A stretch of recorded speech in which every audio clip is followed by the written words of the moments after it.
Bonjour de Jeffersonville, Indiana.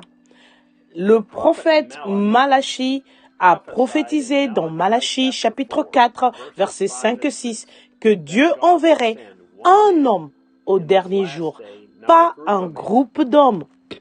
Et dans Révélation 22, 16, Jésus lui-même a envoyé ce même ange aux églises. Non pas un groupe d'hommes, mais un seul homme. Nous savons maintenant pourquoi nous recevons chaque semaine des lettres du frère Joseph Branham, prophète de Dieu, qui nous encourage à appuyer sur Play. Voici sa lettre datée du 29 avril 2023 du Branham Tabernacle. Cher or pur battu, comme je suis reconnaissant d'être unique avec chacun de vous, alors que nous entrons dans l'esprit et que nous écoutons, Dieu nous parlait de bouche à oreille. Il n'y a tout simplement pas de fin à ce qu'il nous révèle. Nos cœurs sont remplis de joie. Nos âmes débordent de joie. Comment quelqu'un peut-il comprendre ce que nous entendons? Écoutez simplement ce que le Seigneur lui-même nous dit. Vous êtes ma véritable église, mon épouse. Pour moi, vous êtes semblable à de l'or pur. Votre justice, à vous, c'est ma justice à moi. Vos attributs à vous sont mes glorieux attributs à moi. Votre identité à vous se trouve en moi. Ce que je suis, vous le reflétez. Ce que moi j'ai, vous le manifestez. Pour moi, il n'y a pas en vous de défaut. Vous êtes glorieux à l'intérieur comme à l'extérieur. Du commencement à la fin, vous êtes mon œuvre et toutes mes œuvres sont parfaites. Vous ne serez jamais jugés car aucun péché ne peut vous être imputé. Dès avant la fondation du monde, mon dessein était de partager ma vie éternelle avec vous. Comment quelqu'un peut-il saisir ces paroles? Comment notre pensée peut-elle comprendre ce qui est en train de se passer? Qu'est-ce qui est en train d'être révélé? Pensez-y. Nous n'avons pas besoin de soupirer dans notre cœur et de dire « Oh, si j'avais pu être là-bas au premier âge quand les apôtres venaient d'être envoyés. » Nous n'avons pas besoin de regarder en arrière parce que celui qui ne change jamais, ni dans son essence, ni dans ses voies, est au milieu de nous maintenant, en train de nous parler et de nous dire qu'il est le même hier, aujourd'hui et éternellement. C'est le moment le plus glorieux de l'histoire du monde dans lequel vivre. Nous sommes battus et purgés, achevant les souffrances que Christ a laissées. Nous sommes regardés comme une brebis destinée à la boucherie. Nous sommes mis à mort tout le jour. Nous souffrons beaucoup, mais malgré tout, nous ne nous vengeons pas plus que nous faisons souffrir les autres.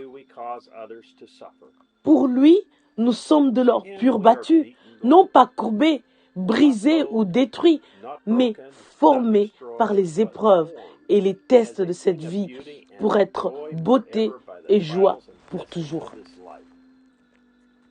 Il avertit maintenant tous les autres. Revenez à votre premier amour, comme ils doivent faire attention, car on ne peut pas changer une seule parole, pas même d'un seul point ou d'un seul tiret. C'est la ruse que Satan a employée à l'origine dans le jardin d'Éden. Une seule parole ajoutée, une seule parole retranchée. C'est alors anti-parole. Dans ce dernier âge, il nous avertit que beaucoup de faux prophètes apparaîtront, qui diront aux gens que s'ils ne les croient pas, eux, et ce qu'ils disent, vous serez perdus. Il n'y a qu'un seul moyen d'avoir la certitude que rien n'a été ajouté, que rien n'a été retranché, que rien n'a été changé. C'est en écoutant la pure voix de Dieu. Appuyez sur play, appuyez sur lecture.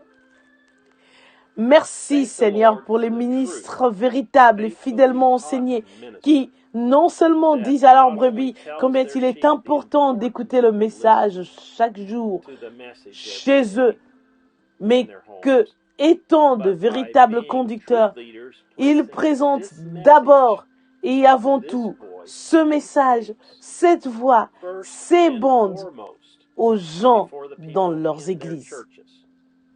En disant ces choses, je suis mal compris. On m'accuse de diviser des églises et de dire aux gens de ne pas aller à l'église.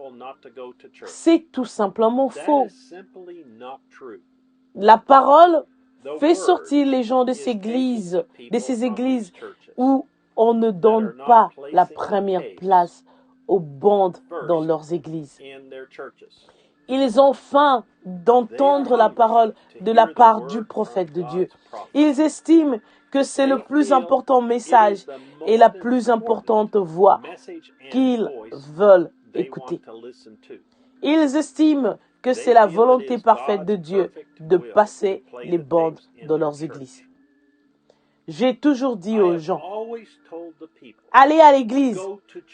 Quand ils demandent, est-ce que vous estimez que les prédicateurs peuvent encore prêcher? Oui. Je n'ai jamais dit ou pensé qu'ils ne devraient pas le faire. J'ai simplement dit aux prédicateurs, aux docteurs, aux pasteurs, faites ce que Dieu vous a appelé à faire. Mais s'il vous plaît, donnez la première place à la voix même de Dieu sur bande, non pas à votre ministère. Ça, c'est ma révélation. Ils doivent faire ce que se sont conduits à faire. J'ai le droit de prêcher et d'enseigner ce que j'ai à cœur. S'ils veulent dire que Frère Branham n'a jamais dit appuyer sur lecture dans l'Église, la voix même de Dieu qu'ils prétendent suivre, ça les regarde. Le Saint-Esprit conduit et l'a toujours fait, son épouse.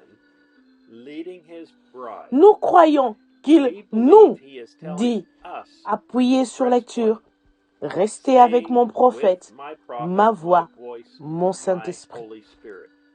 Eh bien, ils vont avoir une preuve de force dans ce cas-là. Comme le prophète Élie en avait eu en avant. En avait eu une avant. Et si vous êtes un enfant de Dieu, vous resterez avec le prophète de cette Bible. C'est la parole. Remarquez l'heure, la saison. Qui est le prophète de la Bible? La parole, le Saint-Esprit. Le Saint-Esprit est le prophète de cette heure. Il confirme sa parole. Il la démontre. Le Saint-Esprit était le prophète de l'heure à l'époque de Moïse. Le Saint-Esprit était le prophète de l'heure à l'époque de Michée. Le Saint-Esprit qui a écrit la parole vient confirmer la parole. Le Saint-Esprit de cette heure-ci nous conduit par son prophète comme il l'a fait dans chaque âge. Dieu ne change jamais son programme.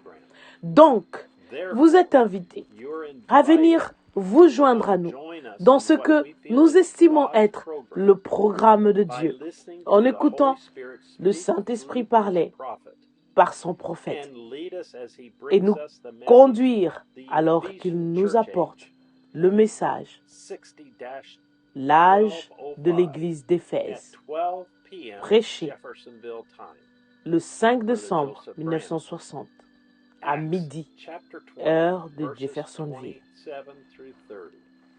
Frère Joseph Branham.